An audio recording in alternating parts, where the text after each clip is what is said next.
ছাত্ৰ ছাত্ৰীসকল, আজি আমি বিজ্ঞানৰ এটা নতুন পাঠ আৰম্ভ কৰিম। পাঠটো হ'ল তাপ অৰ্থাৎ হিট। তাপ কি? তাপ হৈছে এক প্ৰকাৰৰ শক্তি, যাৰ জৰিয়তে গৰম বা ঠাণ্ডা অনুভৱ কৰা হয়। ঋতুভেদে সেয়ে আমি বেলেগ বেলেগ উপযোগিতা থকা বস্ত্ৰ পৰিধান কৰোঁ।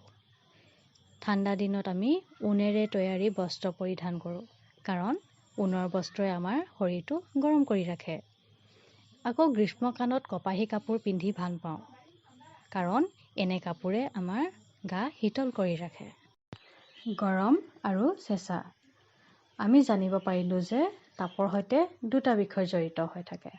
এটা হ'ল গৰম আৰু আনটো হ'ল চেঁচা। আমাৰ দৈনন্দিন জীৱনত আমি বিভিন্ন ধৰণৰ বস্তুৰ সংস্পৰ্শলৈ আহোঁ। ইয়াৰে কিছুমান বস্তু গৰম হয় আৰু কিছুমান বস্তু চেঁচা হয়। এতিয়া আমি সাধাৰণতে ব্যৱহাৰ কৰি থকা কিছুমান বস্তু উল্লেখ কৰিম। এই বস্তুবোৰ গৰম নে চেঁচা হয়, সেয়া তোমালোকে বাছি উলিয়াবা। গৰমৰ দিনত আইচক্ৰীম আমাৰ সকলোৰে প্ৰিয়। ফলৰ ৰস খালে আমাৰ গাটো কেনেকুৱা লাগে বাৰু? ঠাণ্ডা লাগে, নহয়নে? চাহৰ কাপত ডুবাই থোৱা চামুচ এখন ঠাণ্ডা নে গৰম হ'ব? গৰম হ'ব। আমি ইতিমধ্যে বহুতো গৰম বস্তু আৰু বহুতো চেঁচা বস্তু চিনিব পাৰিলোঁ। তোমালোকেও এনেধৰণৰ গৰম আৰু ঠাণ্ডা বস্তুৰ নাম জানিবলৈ চেষ্টা কৰিবা।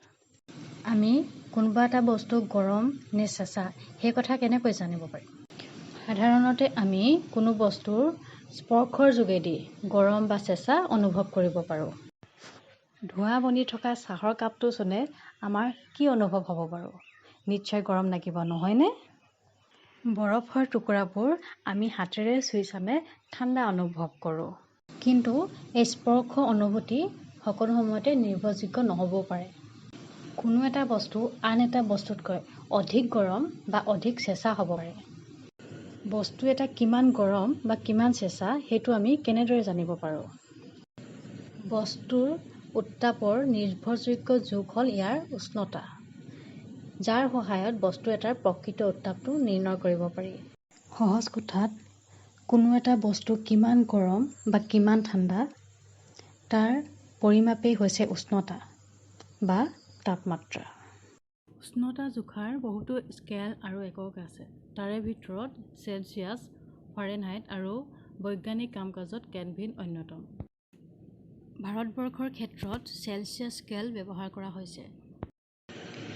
আমি যদি কওঁ আজি বৰ গৰম, ইয়াত তাপ অৰ্থাৎ গৰমৰ সৰ্বোচ্চ মাত্ৰাটোৱে হৈছে আজিৰ দিনটোৰ সৰ্বোচ্চ উষ্ণতা।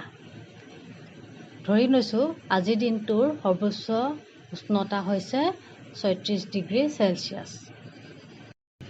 থাৰ্মোমিটাৰ। থাৰ্মোমিটাৰ হৈছে উষ্ণতা জোখা সঁজুলি।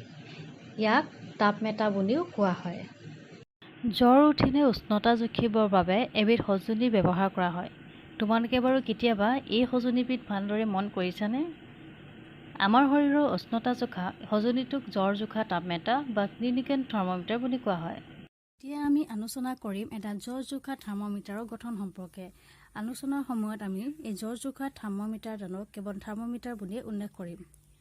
থাৰ্মোমিটাৰ এটাত এটা দীঘল, ঠেক আৰু সুষম কাঁচৰ নলী থাকে। ইয়াৰ এটা মূৰত এটা বাল্ব থাকে। এই বাল্বটো পাৰাৰে পূৰ্ণ কৰা হয়। পাৰাক মাৰ্কাৰী বুলি কোৱা হয়। পাৰা হৈছে এবিধ ধাতু। ইয়াক ব্যৱহাৰৰ বিভিন্ন ধৰণৰ সুবিধা থকা হেতু থাৰ্মোমিটাৰত ব্যৱহাৰ কৰা হয়। বাল্বৰ বহিৰ্ভাগত পাৰাৰ উজ্জ্বল আঁচ এডাল চকুত পৰে। কেতিয়াবা এই আঁচডাল দৃষ্টিগোচৰ নহয়। এনে সময়ত থাৰ্মোমিটাৰডাল অলপ ঘূৰাব লাগে, যাতে পাৰাৰ এই আঁচডাল চকুত পৰে। কাঁচৰ নলীৰ ভিতৰত বাল্বৰ পৰা আৰম্ভ কৰি থাৰ্মোমিটাৰৰ আনটো মূৰলৈ এডাল সৰু নলী থাকে। এই নলীডাল বাল্বৰ ওচৰৰ অংশত কিছু ভাঁজযুক্ত হয়। উষ্ণতা বঢ়াৰ লগে লগে যেতিয়া পাৰাখিনি ওপৰলৈ উঠি যায় আৰু উষ্ণতাৰ পাঠ লোৱা হয়, সেই সময়ত পাৰাখিনি যাতে আপোনা আপুনি তললৈ নামি যাব নোৱাৰে, তাৰ বাবে এই ভাঁজটো দিয়া হয়। থাৰ্মোমিটাৰৰ গাত স্কেল অঁকা থাকে। ইয়াত দুডাল স্কেল দিয়া আছে। এডাল হৈছে চেলচিয়াছ স্কেল আৰু আনডাল হৈছে ফাৰেনহাইট স্কেল।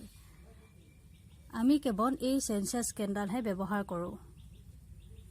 মানুহৰ দেহৰ সাধাৰণ উষ্ণতা হৈছে 37 ডিগ্ৰী চেলচিয়াছ। থাৰ্মোমিটাৰত 35 ডিগ্ৰী চেলচিয়াছৰ পৰা 42 ডিগ্ৰী চেলচিয়াছলৈ দাগ কটা থাকে। ইয়াৰ কাৰণ হ'ল মানুহৰ উষ্ণতা সাধাৰণতে 35 ডিগ্ৰীৰ তললৈ আৰু 42 ডিগ্ৰীৰ ওপৰলৈ নাযায়। এতিয়া আমি থাৰ্মোমিটাৰ এটাৰ পাঠ ল'বলৈ শিকিম। প্ৰথমে থাৰ্মোমিটাৰটো ধুই ল'ব লাগে। পৰাপক্ষত ধোৱাৰ ক্ষেত্ৰত এণ্টিছেপ্টিক দ্ৰব্য ব্যৱহাৰ কৰিব লাগে। ব্যৱহাৰৰ পূৰ্বে চাব লাগে যাতে পাৰা 35 ডিগ্ৰীৰ তলত থাকে। ইয়াৰ বাবে থাৰ্মোমিটাৰডাল এনেদৰে কেইবামান জোকাৰি ল'ব লাগে। তাৰপিছত থাৰ্মোমিটাৰৰ বাল্বটো জিভাৰ তলত সুমুৱাই দিব লাগে। প্ৰায় 1-1.5 মিনিটৰ পাছত থাৰ্মোমিটাৰটো উলিয়াই আনি তাৰ পাঠ ল'ব লাগে। থাৰ্মোমিটাৰৰ পাঠ লোৱাৰ বাবে ওচৰা-ওচৰিকৈ থকা দুটা ডাঙৰ দাগৰ মাজত কেইটাকৈ সৰু ভাগ আছে তাক টুকি ল'ব লাগে। ধৰা হ'ল দুটা ডাঙৰ দাগৰ মাজৰ ব্যৱধানে 1 ডিগ্ৰী সূচায় আৰু ইহঁতৰ মাজত 10টা সৰু ভাগ আছে। তেতিয়া এটা সৰু ভাগৰ পাঠ হ'ব 10/1 সমান 0.1 ডিগ্ৰী চেলচিয়াছ। যদিহে দুটা ডাঙৰ দাগৰ মাজত 5টা সৰু ভাগ থাকে তেতিয়া ইয়াৰ পাঠ হ'ব 5/1 সমান 0.2 ডিগ্ৰী চেলচিয়াছ। চিত্ৰ অনুসৰি ইয়াত উষ্ণতাৰ জোখ হৈছে 37.1 ডিগ্ৰী চেলচিয়াছ।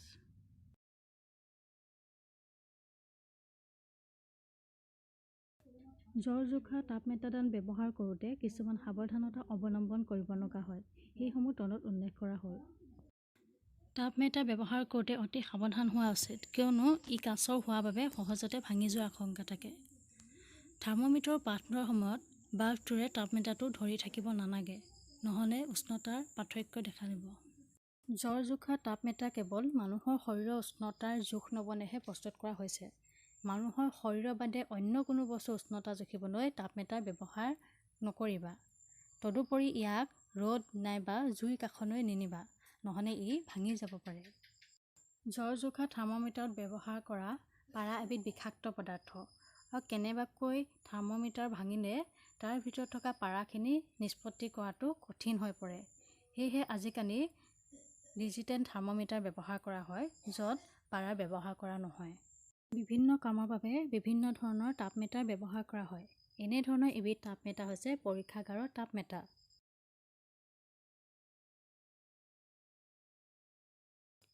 পৰীক্ষাগাৰৰ তাপমেটাৰডাল ব্যৱহাৰ কৰোঁতে জ্বৰ জোখা তাপমেটাৰৰ ক্ষেত্ৰত যিবোৰ সাৱধানতা অৱলম্বন কৰিব লগা হয় সেই সকলোবোৰ ইয়াতো ব্যৱহাৰ কৰিব লগা হয়। ইয়াৰ উপৰি ইয়াত আন কেতবোৰ ব্যৱস্থাও গ্ৰহণ কৰিব লগা হয়। তাপমেটাৰডাল উলম্বভাৱে অৰ্থাৎ থিয়কৈ ধৰি ৰাখিব লাগে। তাপমেটাৰ বাল্বটোৱে পাত্ৰৰ তলি বা কাষ স্পৰ্শ কৰিব নালাগিব। পাৰাৰ আঁচডাল সুস্থিৰ হোৱাৰ পাছত তাপমেটাৰডাল পাত্ৰটোৰ ভিতৰত থকা অৱস্থাতে উষ্ণতাৰ পাঠ ল'ব লাগিব। আশা কৰোঁ তোমালোকে পাঠৰ কথাখিনি বুজিব পাৰিলা। আজিলৈ ইমানখিনিয়ে। ধন্যবাদ।